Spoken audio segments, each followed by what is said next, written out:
Sup nerds, do you enjoy the wombo combos? Well, stick around. We are only playing 4 EX4 Sunamon. The inheritable is your turn once per turn. When one of your other Digimon digivolves, draw one. It gets you deeper into your deck. For our rookies, we are playing 4 EX4 Gabumon. The effect is on play, reveal the top 3 cards of your deck, add 1 card with Garurumon in its name, and then 1 Digimon card with Agumon, Greymon, or Omnimon in its name, and then put the rest on the top of your deck in any order. So it lets you stack your deck. And then the inheritable is your turn once per turn. One of your other Digimon digivolves, gain 1 memory. We're playing 4 EX4 Agumon. His effect is effectively the inverse of the Gabumon. He searches for Greymon, then he searches for a Gabumon, Garurumon, or Omnimon, then puts his cards back on top of your deck. And then the inheritable is the same. One of your other Digimon digivolves, gain 1 memory. We're playing 3 BT12 Agumon. He does Evo for 1 on top of our Tama since we're not playing a Koromon. That's really cool if you're going first. It actually lets you choke your opponent to 1. His on play is not the best since it will bot deck all of your Gabumon, Garurumon pieces, but his on play is reveal the top 4 cards of your deck, add 1 Digimon card with Greymon or Omnimon in its name, and then 1 Tamer card with Taikami in its name, and then place the rest at the bottom of your deck in any order. So if you only need Omnimon, that's when I would hard play this guy. Otherwise, I would hold him in my hand or Evo on top of my Tama with him. But he will search the only Tamer we play in this deck as well, which is kind of cool. And then in his heritable is all turns, while its Digimon has Greymon or Omnimon in its name, it gains 1000 DP, which is pretty cool because our boss monster is Omnimon. And that is it. We are playing 11 rookies. On to our champions. We are playing 4 EX4 Garurumon. His effect is when digivolving, one of your other Digimon may digivolve into a level 6 or lower Digimon card with Greymon in its name from your hand for the Digivolution cost. When that Digimon would digivolve by this effect, reduce the Evo cost by 2. And then the inheritable is reboot, so it gives everything reboot. And then we're also playing the EX4 Greymon, his counterpart. He has the same exact effect except for the inverse. He lets you Evo into a Garurumon in your name and then reduces it by 2. And then he also has reboot as inheritable. And then our last 2 champions, we are playing 2 BT12 Greymon. He Evos on top of your Gabumons for 3, but your Agumons for 2. His when digivolving effect is if you don't have a Tamer with Taikami in its name, you can play one from your hand for free. And then he also has the same inheritable as BT12 Agumon. That is it. We are playing 10 champions. We are playing 4 Garurumon. So Garurumon and his counterpart, both of these guys have effectively the same effect, just inverse of each other. But what is cool is they both naturally just have blocker by themselves, but they also give whatever's on top of them blocker, which is really nice when you go into your boss monsters. Both of their effects are when digivolving, one of your other Digimon may digivolve into a level 6 or lower with the opposite name and then reduce it by 2. That is it. You're just playing the 8 ultimates. We are playing 4 EX4 Crest Garurumon.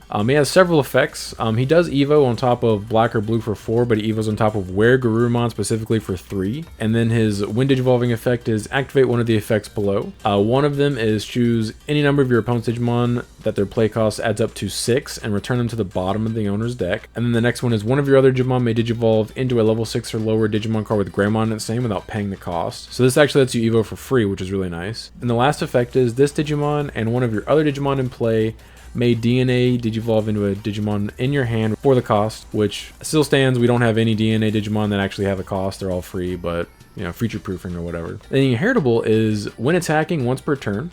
If this Digimon has Omnimon in its name, return one of your opponent's level 5 or lower Digimon to the bottom of its owner's deck. And then the other Mega we are playing, 4 EX4 Blitz Greymons. I would argue that he's definitely the better one.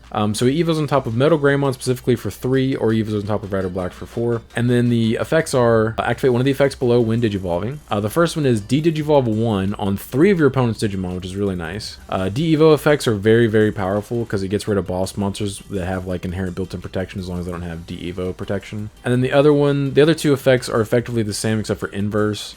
He lets you DNA, and he also lets you Evo into level 6 or lower Garurumon for free. And the inheritable is, when attacking once per turn, if this Digimon has Omnimon in its name, trash the top card of your security stack. So that doesn't matter if you're swinging at security. You can swing your opponent's Digimon and still trash top card of their security. Pretty nice. That's the only Megas we're playing, so it's 8. On to the boss. 4 EX4 Omnimon Alter S. This is the womboest of wombos. He does Evo on top of blue or red for 6, so you can hard Evo on top of either one of your Megas. He also DNAs on top of red and blue for 0, obviously. And the effects are when digivolving, delete one of your opponent's Digimon with 8000 DP or less, and return one of your opponent's level 6 or higher Digimon to the bottom of their deck. You get that effect whether you DNA into him or not, so you can hard Evo into him and still proc both effects. Pretty strong. And then the all turns effect, which makes him arguably pretty broken, is when this Digimon would leave the battle area other than by one of your effects, play one Blitzgreymon and one Crestgrumon from its sources, and then put him on the bottom of your security stack so he just like ducks out and basically recovers you one. That includes dying by battle,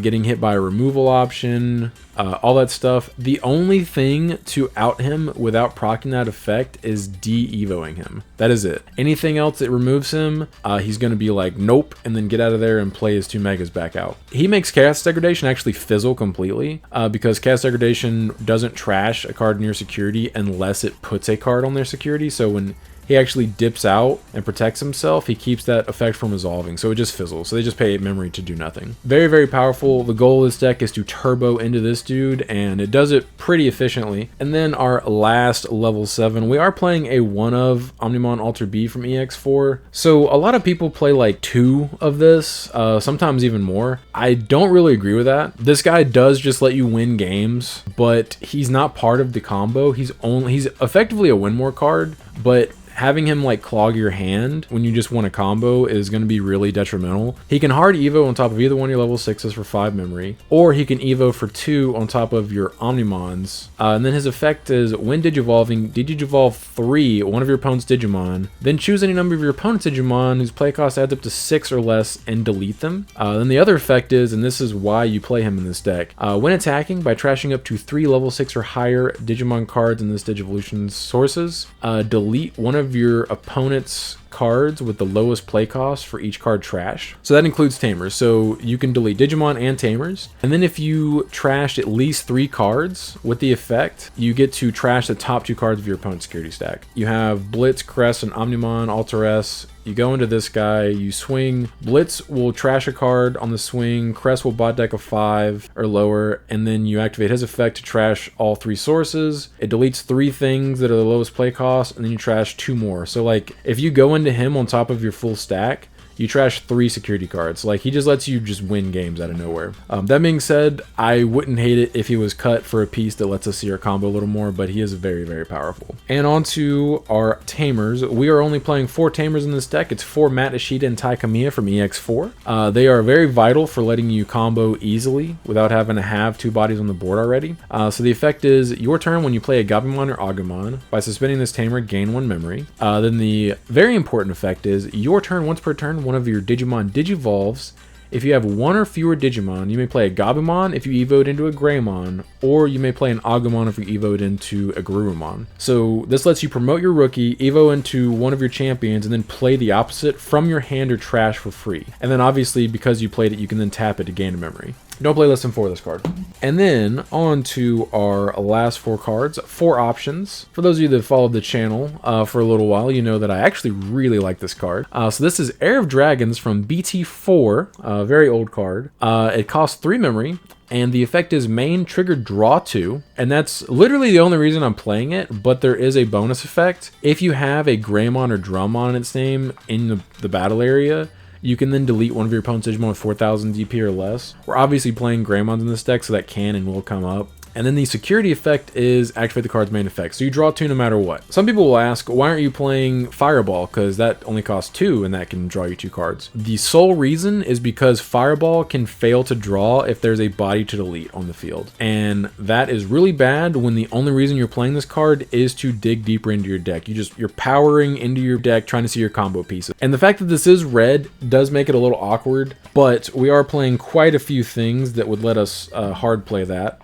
Obviously our Tamers are all red, our 4 Blitzes are red, our 2 Greymons are red, and then our rookie that you would primarily want to evo in raising is also red. So a lot of times going first, I'll evo into this guy for 1 memory, choke my opponent to 1, they'll pass me back, and then I'll still have this guy. I'll just keep him in raising and just hard play Heir of Dragons to draw 2 and pass turn again. The only thing you need to do to advance your game state is a combo or dig into your combo. Real quick, I'll show you guys the combo for those of you that have not seen it and seen how powerful this deck is. So all you need is this in play and then a rookie. That's it. So you promote, evo into Greymon for 2, and it doesn't matter how much memory you have. And then you proc Matt and Tai to play a Gabumon. And it doesn't matter, it could be from your hand or your trash. His effect will proc to look at the top 3 cards, whatever. If you have all the pieces, it doesn't matter. But then you'll tap Matt and Tai to gain a memory. Then Greymon's effect will activate. you Evo into Garu for free, and then you would draw an extra card for the Evo and gain a memory back. So you effectively Evo'd for 0 memory because this gained you a memory and this gained you a memory. And then Garurumon would let you Evo. You'd Evo into Metal for 1 memory, but then this would gain you memory back. So you've effectively done this for 0 memory. Metal would Evo into this guy for 1 memory. So that's, so far you've only spent 1 memory. He would let you Evo into this guy, and it reduces it by 2, and since he Evos on top of Metal for 3, this is only Evoing for 1. And then he would let you Evo into Cress for 0. Cress would let you then DNA. Because you had Matt and Ty, the full combo only cost you 2 memory to go from a rookie into a level 7. So like if your opponent set you to 2, you did all this without even passing turn. This deck is way better than its counterpart from EX3, the purple Imperial Digimon deck. This deck is actually really good and surprisingly consistent. Whenever I first saw this, I thought I built it for fun, but it actually is very, very consistent, and adding in the Air of Dragons only helped the consistency.